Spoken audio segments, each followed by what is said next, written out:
Don't tell my girlfriend. We're gonna kiss today. No, not like that. Kiss. Keep it simple, stupid. We're gonna do another recipe that's really straightforward to follow, but is nonetheless super yummy. We're gonna have just a nice, beautiful roasted sausage over a warm salad with some caramelized onion. Good food absolutely does not need to be complicated, and this is something that will both stand out and be incredibly easy to prepare. Alrighty, meow. We're going to start off the prep by cutting up a whole bunch of Brussels sprouts. We're going to take off the ends and cut them in half. If they're a little imperfect, who cares? They're getting tossed with a whole bunch of stuff later on. It's not really a big deal. After we cut all of our Brussels sprouts, we're then going to go and meticulously take off the gross, gunky outer leaves. That way, we're just left with a beautiful green vegetable. Toss them in just a little bit of olive oil, salt, and pepper. Throw them on a foil-lined sheet tray and chuck them in a 450-degree oven. And we're going to roast them until they have a little bit of color. Actually, a little bit more than that. Throw them back in the oven for just a minute, and then we're going to pull them out. Now, we're not trying to fully cook them here. The reason we're doing this ahead of time is just to make our lives way easier when we go to fire everything. And if you're sitting there thinking, that feels kind of shoemakery and hackish, well, we do this in restaurants all the time. Next up, it's time to caramelize your onions. Now, I did it in this order because it made sense for filming, but if you want to start caramelizing your onions while they're cooking, do your Brussels sprouts, that is also a completely valid option. So we're going to top and tail an onion, then cut it into nice slivers, break them apart,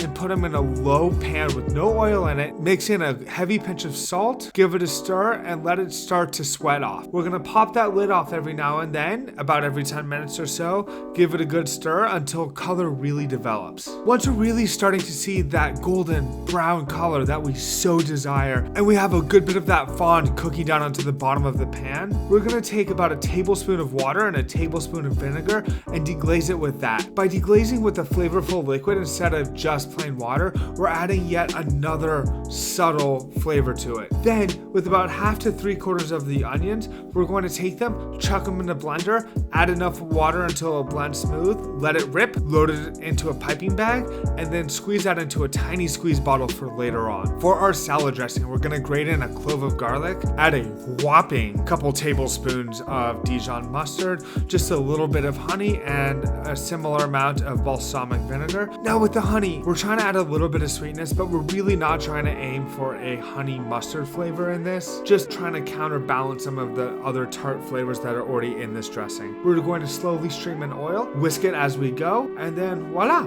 that is done. Now all we need to do is grate some pecorino romano on the side. If you already have pre-grated cheese, that also totally works. And our prep is done. Now you can put your prep away for a good long while, but whenever you're ready to fire, let's get going. We're gonna get a cast iron pan wicked hot so that way it's smoking ever so slightly. Put down a tiny bit of oil and then throw our sausage in there. You can kind of use whatever sausage you want. I just have a store-bought kielbasa here, but if you want to make your own, that would be baller as hell. Once your sausage starts getting good color on one side, we're gonna flip it. If you really want to be retentive and get every single side, go for it. You get bonus points. And once we flip it to the other side, we're going to throw in a handful of our Brussels sprouts just to get a good sear on them. Then we're going to wing this underneath a 550-degree broiler. We're going to really let that develop, pull it out after about 5 minutes, flip it back over as to get some good even cooking on there, and also toss our Brussels sprouts. And then after about another 3 minutes or so, we're going to take it out, put our sausage on the side, and it's time to finish off our veggies. We're not even going to put the pan on the heat. We're just going to use the residual heat to finish warming everything up. We're going to add in a good handful of caramelized onions, a handful of spinach, pecorino romano, chili flake, salt, and pepper. We're going to give it a good toss and set that aside while we go to slice the sausage. Slice the sausage on an angle as to give yourself nice long cuts. Then we're going to take a pan and squeeze out just a little bit of that caramelized onion puree around. That's to make a nice circle to plate everything else in. Then we're going to take our warm salad, plate that straight down in a nice even line, and then we're going to place our sausage directly on top. It's an incredibly simple plating, but it looks clean and elegant. Then if necessary, give your plate a quick wipe, and we are finished. Now it's just time to enjoy. As you can see, this dish looks really nice, but it's not hard to put together.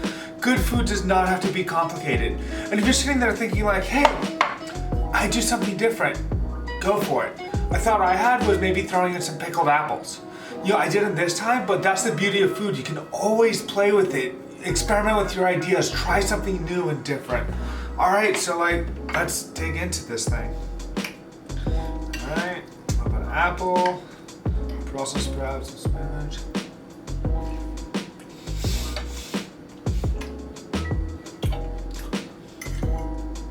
Seriously, make this. It's wicked simple.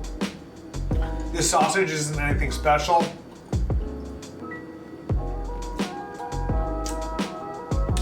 It's something that I bought at the store. I mean, if you want to get super fancy, you can make sausage yourself. I'm gonna go crush this thing. But before I do, if you enjoyed this video, give it a like, comment down below for any food you want to see in the future. Subscribe, hit the bell button if you haven't already, and turn on all notifications so you don't miss any future videos. And check in my video playlist. I've already posted up my next live cooking class. So go, take a look at that, buy the ingredients, and then tune in on the date it's up for, and cook along right with me. You know, I'll be there to answer all your questions and whatnot. Again, thank you, and time to stuff my face like the fat man that I am.